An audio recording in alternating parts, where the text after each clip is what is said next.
Hello everyone, আসসালামু আলাইকুম। কেমন আছেন সবাই?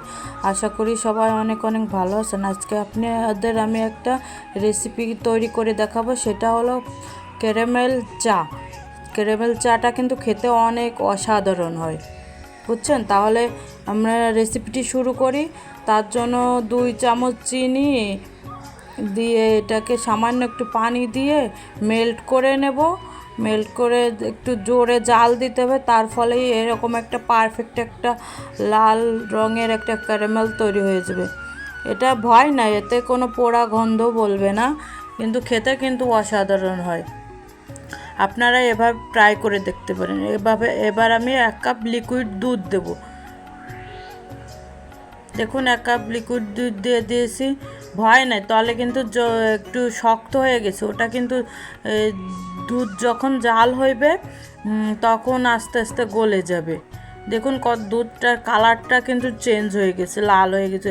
ক্যারামেল করে দেওয়া হয়েছে না, এর ফলে জানেন দুধটা খেতে আরও বেশি ভালো লাগে। এবার একটা এলাচ এবং 1 টুকরো দারচিনি দিয়ে দিলাম, এতে ভালো একটা ফ্লেভার আসবে। দেখুন কত সুন্দর একটা কালারও হয়ে আসছে দুধে। এবার এর ভিতর যদি চা পাতা দেওয়া হয় তাহলে আরও সুন্দর একটা কালার আসবে।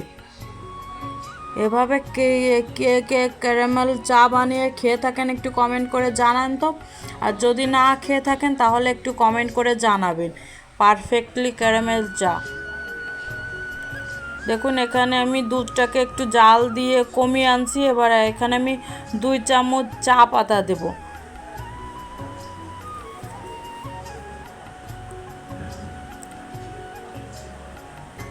দেখুন কত সুন্দর আস্তে আস্তে চাটা যখন ফুটে আসবে, দুধের সাথে মিশে যাবে, তখন আরও সুন্দর একটা কালার চলে আসবে। দেখুন আস্তে আস্তে কিন্তু কালারটা চেঞ্জ হয়ে গেছে, দেখছেন? আগের যেরকম ছিল এবার আরও চেঞ্জ হয়ে গেছে। তো চাটা আমি রেডি করতে থাকি। দেখুন রেডি হয়ে যাচ্ছে। আর সবাই বন্ধুদেরকে আমি একটা অনুরোধ জানাই, আপনাদের যদি আমার ভিডিওটা ভালো লেগে থাকে তাহলে লাইক কমেন্ট শেয়ার করে দেবেন এবং চ্যানেলটিকে সাবস্ক্রাইব করে দেবেন এবং আমার পাশে থাকবেন এবং সাপোর্ট করবেন। তো এখানে আমার চাটা রেডি হয়ে গেছে। এবার চাটা আমি ছেঁকে নেব। একটা 4 কাপ নিচ্ছি, তারই উপর একটা সেকনি দিয়ে এখন দেখেন চাটা আমি করে নিচ্ছি। দেখুন কত সুন্দর পারফেক্ট একটা কালার চলে আসছে, দেখছেন? এরই সাথে যদি টোস্ট অথবা বিস্কুট থাকে তাহলে তো খেতে সত্যি অসাধারণ। আজকে আমি এটা টোস্ট দিয়ে সার্ভ করলাম। দেখুন টোস্টের কালার এবং চার কালার মিলে পারফেক্ট কত সুন্দর লাগতেছে দেখতে। এরকম একটা যদি ক্যারামেল চা যদি থাকে ব্রেকফাস্টে অথবা সন্ধ্যার সময়, সত্যি সব জমে ক্ষীর হয়ে যাবে যেটাকে বলে। তো বন্ধুরা আজকের রেসিপিটি আমি এখানে শেষ করতেছি।